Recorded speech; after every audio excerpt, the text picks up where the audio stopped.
Қайырлы уақыт отандастар. Сот болып жұмыс жасаған Болат Назарбаевтың қызы Гүлмира Назарбаеваның жанында жұмыс жасаған жігіттер ашыққа шығып Болаттың жағдайы мен Гүлмира туралы жағдайды айтты. Сіздерді сол Болат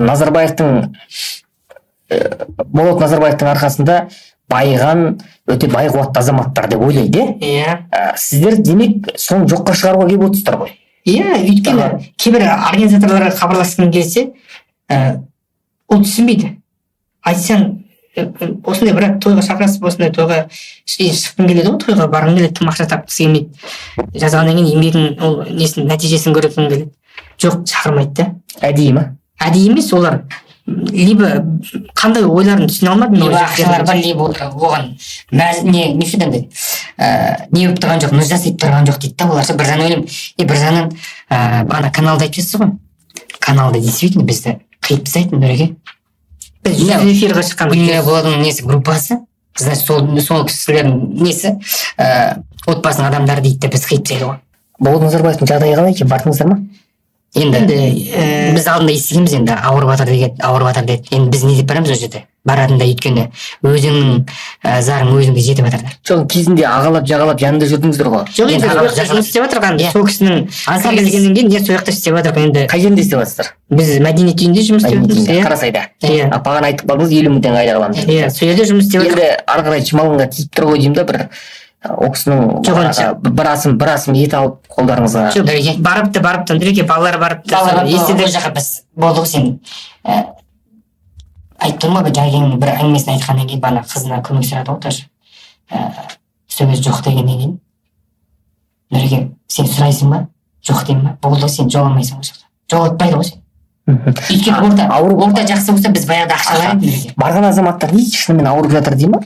Ауырып жатыр дейді. Расында дейді. Операция болған, операцияда удачный болмаған Нұреке. Ол 70 жастағы операция ол кісілерге қиын ғой. Мысалы бізге жасаған өзі қиын болып қалды мысалы. Енді өзіміздің айтуы бойынша сол көзбен өзім ала, енді Құдай сақтасын, бәріне күш қуат берсін, ешкім ауырмасын да, бірақ мен естігемін соны. Көрген жоқпын Нұреке вообще. Гүлмира ханым қазір қайда ол кісі? Вообще білмейміз. Біз онымен араласпағалы біраз болды. Сол араластан кейін сол айттым бағана тема болды ғой, содан кейін кімнің уже қызық емес болды бізге. Гүлмира Болатовна сіздерді 3 сағат не деп боқтап еді? 3 сағат. Енді бағана айттым ғой, ТГ-ға кірген. Дөңгелтура. Сәке жауап беріңізші. ТГ-ға кіріп алдық жұмысқа.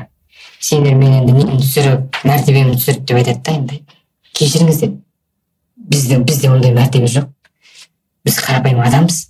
Біз шешемді асырау керекпін, шешеме не алып беру керекпін, отбасымды асырау керекпін. Мен сіз маған көмектесіп жатқан жоқсыз ғой. Біздің те азаматтарымыз өзіңіз айтқан сияқты. Сіз маған должен емес.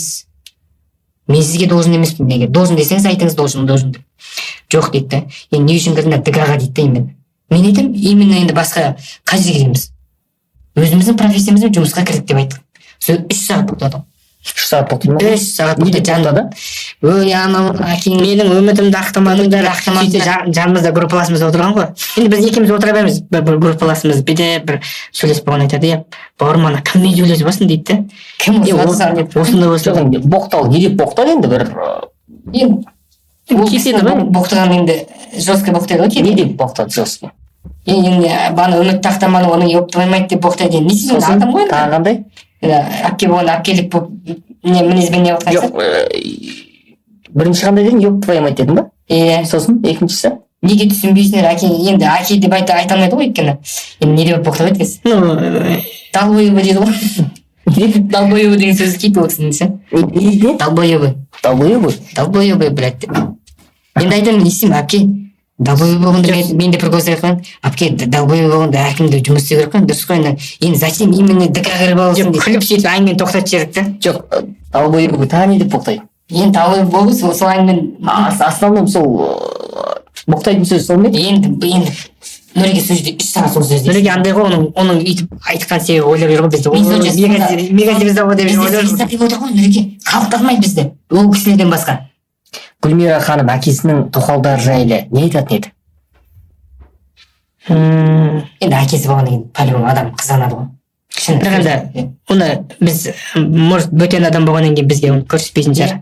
бөтен болғаннан кейін жоқ енді бір үйде тұрдыңыздар ғой сіздер, не айтатын еді ол кісі тоқалдар туралы? тоқалдар туралы енді білмеймін ғой. енді папасын қатты құрметтейтін адам да негізінде. Енді бірінші бала үлкен қызы болғаннан кейін еркек сияқты айтып тұрмын бағанағы бізге ақша сұрап берді деген кезде мен сенде өзің возможность жіберіп алдым деп айтты.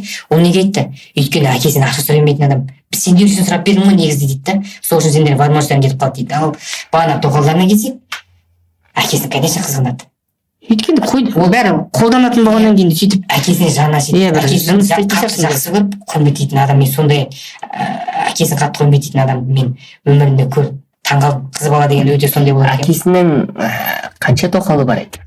Мә, оны білмейді екенмін. Мен көрген бір жаңа Динараны біз өзіміз кейін қалада таныстық қой. Бір концертте Динара Әлжанды. Мен оны үйше біреу айтты, сол кезде танып бір қарындасымыз бар еді, организатор. Сол айтты, мынау бір концертте болып қалды. Мен түсінбей қалдым. Қайсысы ол деймін ғой. Сөйтсем осындай дейді, сол кезде таныстық Динарамен деп. Жалпы тоқалдар көп еді? Тоқалдар бар шығар. Елдің айтуы бойынша көп дейді. Көп дейді. Бірақ өзім көрген бір екі-үшеуі шығар. Өзіңіз Иә, мен Динара. Айта беріңіз. Динараны көріп, одан кейін Гүлмира деген бір кісі болды. Гүлмираның аты кім еді? Қазір бір өзбек азаматқа шығып кеткен ба тұрмысқа? Ол емес қой. Білмеймін. Короче, мен білетін көрген сол бір екі-үшеуі ғана. бірақ ана ұмытылған қарап айттым ғой, Нұреге оған бір қызық емес болды ма? Жақсы. Сіздер Қаскелеңде тұрған үй, яғни Гүлмира Назарбаеваның үйі қандай еді? Үй жақсы еді. 2 этаж. Қанша квадрат еді? 3 этаж. 3 этаж. 350 квадрат шығар. Даже 400 квадрат бар. Әйтеуір кішкентай времянка емес те, қуықтай. Әрине. Енді конечно ондай кісілер. Ауласы қандай еді? Бірақ енді Нұреге мен бір таңғалдым. Жоқ, сіз таңғалмай қойыңызшы. Нұреке, мен жауап берейін. Алтақ сотық қой. Алтақ сотық. Ол үй қазір қаңырап бос тұр ма әлде? Жоқ, бір туысқанына берді ғой. Өзінің інісіне берді. Інісіне берді, содан кейін барып кредит алды емес пе? Содан кейін үйге су береді. Тамақты кім жасайтын үйде? Сол кісі енді өзі бос болса өзі, болмаса анау тамақ жасайды ол кісі. үйінде көмекшілер бар. Мен жақсы. Мына нәрсеге таңқалып тұрмын да. Гүлмира ханым 400 квадрат үйде тұрады. Ол үйде сіздер екеулеріңіз тұрасыздар. Гүлмира ханымның сонда күйеуі Гүлмира ханымның үйде тұра ма? Жоқ, Нұреке мындай болады. Ол үйде ыңғайсыз емес па дегенім ғой? Жоқ, ол үйде тағы бір қыз бала болды. Подружкасының қыз баласы сол жерде жатып оқыды. Біз бармыз, сосын ол кісі қалаға барып келетін. Қалада да үйі бар ол кісінің. Қай жерде? Қалада, қаланың ортасында, осы альфа неде қазақ фильмінде ғой.